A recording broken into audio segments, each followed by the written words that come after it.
Hi, I'm Megan Malucci. I'm a fourth grade teacher at the Franklin Regional Intermediate School in Murraysville, Pennsylvania. I'm here to talk to you about the Science Olympiad program. This will be our 14th year here at Franklin Regional, but our program has evolved in many ways throughout the course of the years. I'm here to tell you that you can do an Olympiad on a very small budget and eventually expand it into something pretty dramatic and tremendous. Just an example to show you, the first year that we started our Olympiad, these were the signs that we used for each of the stations. The children made the signs, we laminated them, and we posted them outside the classrooms. It got the job done.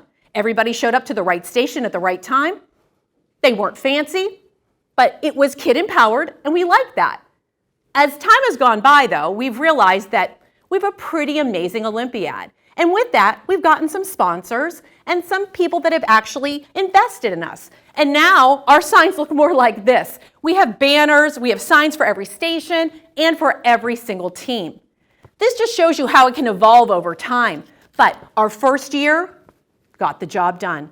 So we're going to show you today how to do an Olympiad with actually some budgeting, but also with use of the grant from the Spectroscopy Society of Pittsburgh. A Science Olympiad takes a tremendous amount of organization and support. We could not do the Olympiad without the support that we receive from our PTO, from our administration, from our parents, from volunteers. But also, I would like to say that without my colleagues, this could never happen. The support that they provide is so valuable to the success of our students in enjoying a Science Olympiad where every child is included. In our organization, we have put together 10 different stations.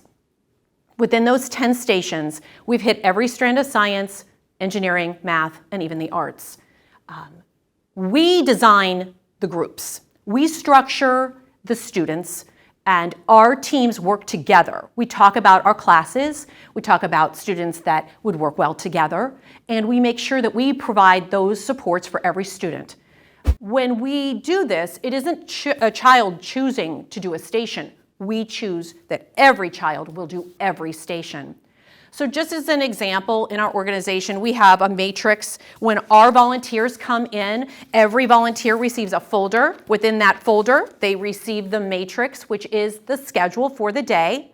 Our stations run in 15-minute intervals.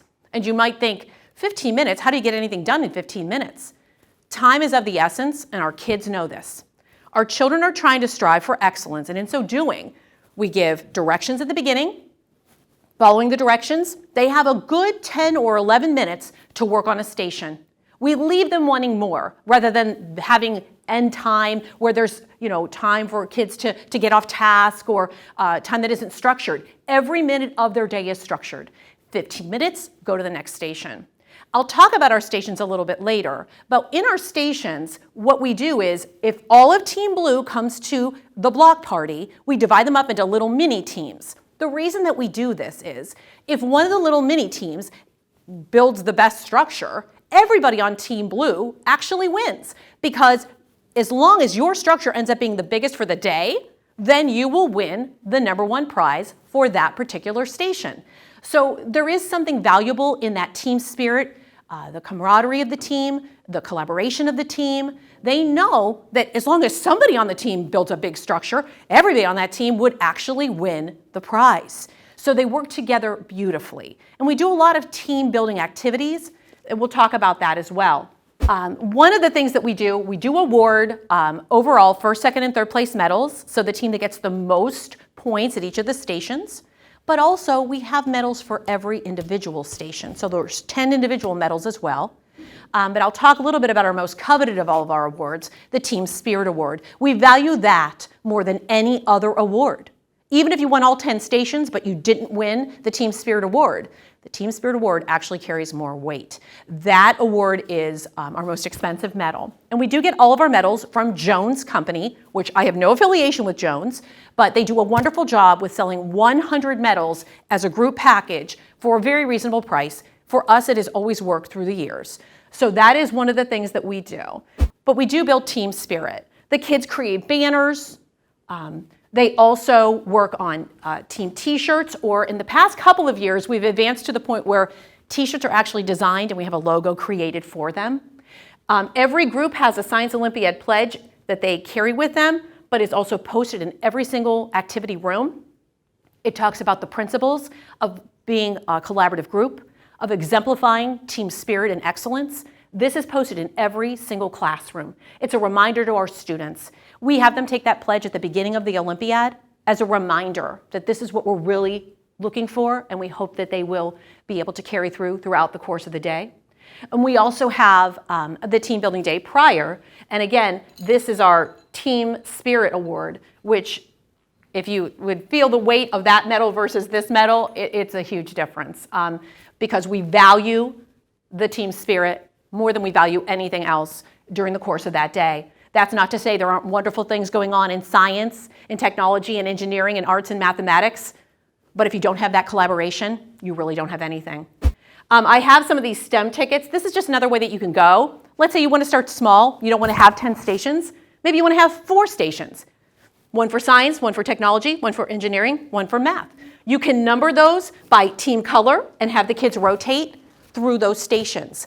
So those are some other ways that you can get there if you're not ready to do 10 stations in the first year. With the stations though, some of the stations that we do, you can do for virtually nothing, no pun intended, and I'll talk about that in a second, but you can also apply for the Spectroscopy Society of Pittsburgh grant and get funding for these kinds of items. I'm going to showcase some of our stations that you can actually really utilize the grant money for, and it is actually a very seamless kind of thing. The Spectroscopy Society will order the materials for you. They're delivered to your door.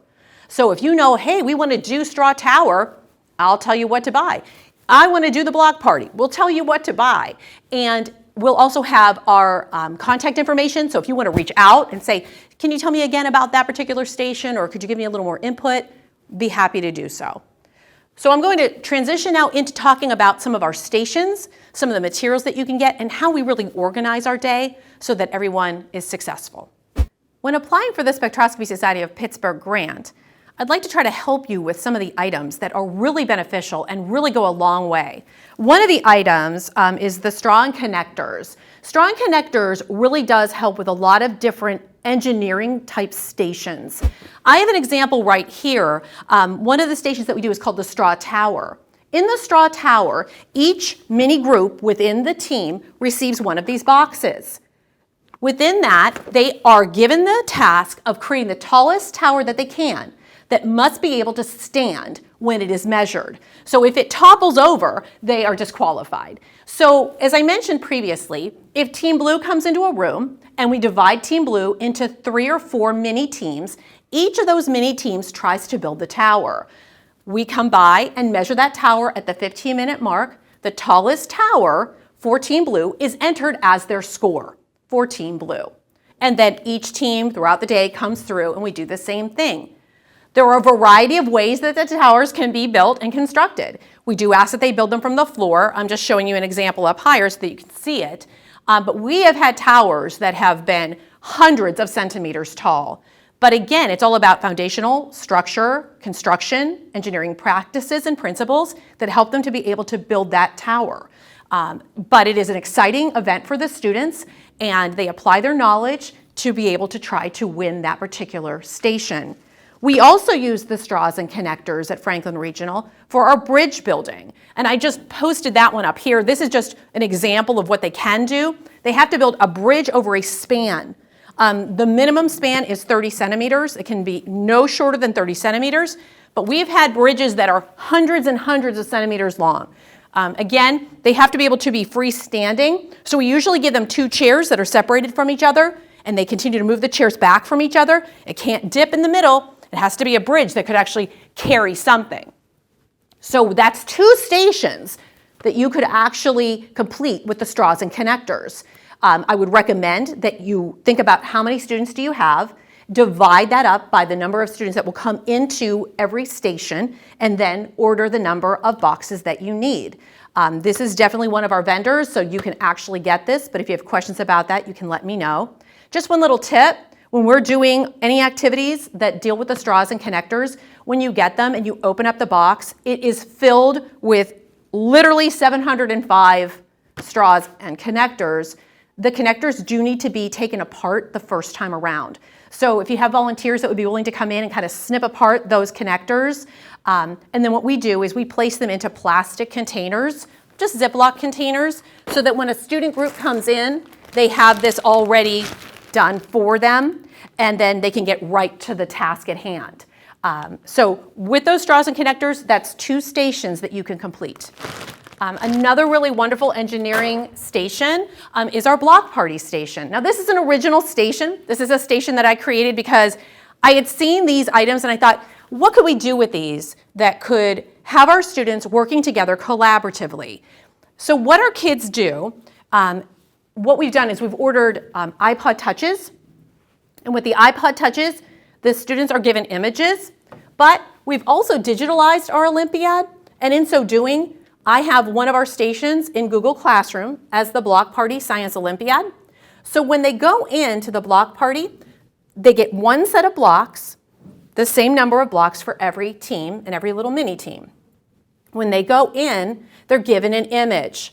They are to try to replicate the image that's on their screen. Now you could do it on any device. It doesn't have to be an iPod Touch. It could be on an iPad. It could be in your Google Classroom, on a Chromebook. Wherever you have Google Classroom, you can have this. So the first round, they try to build the structure that's in the image. All students can see the structure. All students can build. We usually like to have a team captain. That team captain will kind of tell them, oh, put this here or put that there. When they feel they're done with the first configuration, they raise their hand and one of our parent volunteers comes over and checks the work. Now, even if a block is turned the wrong direction, they will not pass, but we won't tell them why it doesn't pass. We'll say, you better look at the configuration again. It isn't exactly right. Then if they do pass the configuration test, they move to the second one. On the second configuration, this time, what we do is we have the captain share the picture, but only in 10-second intervals. The team can watch it for 10 seconds, then they take it away for a minute. They build as much as they can. However, the captain can talk them through it. The captain can see it the whole time. So it's collaboration, it's teamwork, it's problem solving, it's critical thinking, all wrapped up together. For the third one, the students never see the configuration, only the captain, and tries to help them to build it step by step. So even if one of the teams within a mini team is able to do all 3 configurations, that's a victory for the team. Even if the other mini teams didn't get to do the successful configuration. So this is something that if you are interested in it, I'd be happy to send you the pictures. And the blocks are available for you to purchase through one of our vendors. And we do 1 set of blocks for every mini team. So if you have 5 mini teams in one room, you would need 5 sets of the foam blocks. Another station that I'd like to share with you, which is one of our originals, which again, there is an Olympiad handbook. Feel free to use the Olympiad handbook. However, it might be beneficial for you sometimes just to kind of look in your own backyards and say, hey, wouldn't it be kind of nice to have a station that's related to things that we're doing within our region? So one of the things that we have accessibility to here in Murraysville is Duff Park, which is a wildflower sanctuary. And it's a very important place to me. And I think that our students need to know what's in their own backyard. And Patricia Vathis, who's the head of the Department of Education, she will say, you need to know what's in your own backyard. She worked with the PA Plants and Wildlife and really inspired me. So what we do is we have different wildflowers that the children try to identify. But in order to do that, we give them a couple of things. We ordered field guides. We also typed up just general notes. But then we also gave them iPod Touches. And there's a wonderful wildflower app which is related to the wildflowers of Western Pennsylvania. So we have directions for each group on how to get onto the app in case they're not familiar. And when they go into the app, they can look up certain kinds of wildflowers based on photos, or they can actually do a search if they have like certain elements. Like if they're looking up trillium and they know that a trillium, let's try, that's 3. Maybe we can look at photos of trillium to see if it matches up with the images that we have here. Or maybe it's the jack in the pulpit that actually has green leaves that are pinnate. Maybe they go in and look for pinnate leaves because they see characteristics within the field guide or they see characteristics within the typed up notes that help them to be led in a search. We don't want them just going through and trying to figure it all out from this. What we're trying to demonstrate to students is everything isn't always easily solved just through one app. Use other resources to help you to get the job done. So this is just one kind of an activity that you can do with just resources from your area. If you would like information on how to order the different field guides that we have, if you would like the images of my wildflowers, I would be happy to share any of that with you if you'd like to add wildflowers as one of your stations. Another station that you can do for virtually nothing, no pun intended, is the Picture This station. With Picture This, we like to take our science curriculum, place vocabulary words on cards. What I'd like to do is I go to different places that sell paint, and I ask them for the paint swatches, and they're free, and they're always very generous about it. I put the science words on those paint swatches and then put a little O-hook on the corner so they can flip through those words as they're trying to picture this. One kid will get the deck of words, flip it over, and start to draw. It's like a Pictionary, but with science words. The class then tries to guess. They play as a whole group. So our blue team comes in as one team, and they're all trying to guess what's being drawn. Then the parent volunteers keep track of how many they get correct. As many as they get, it's a point for each one.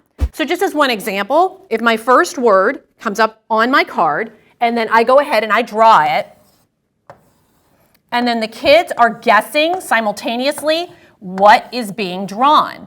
And we like things to be anatomically sound, so if it's an insect, I definitely want to see the 6 legs, I want to see the 3 body parts and the structure so that we're sure that they're actually showing the correct parts. But if they can guess that that's an insect, then they get a point for their team. And you could do it on a whiteboard, you could do it on a Promethean, you can do it on paper if you want to. If you have a chalkboard, you can do it on a chalkboard. But that is as simple as it is, and with Picture This, the kids have so much fun, and it's that integration of art that we want so much. So Picture This, integrating science, integrating art, integrating collaboration. And once again, our most important and most coveted is our Team Spirit Award. So the kids all working together is really what our goal is.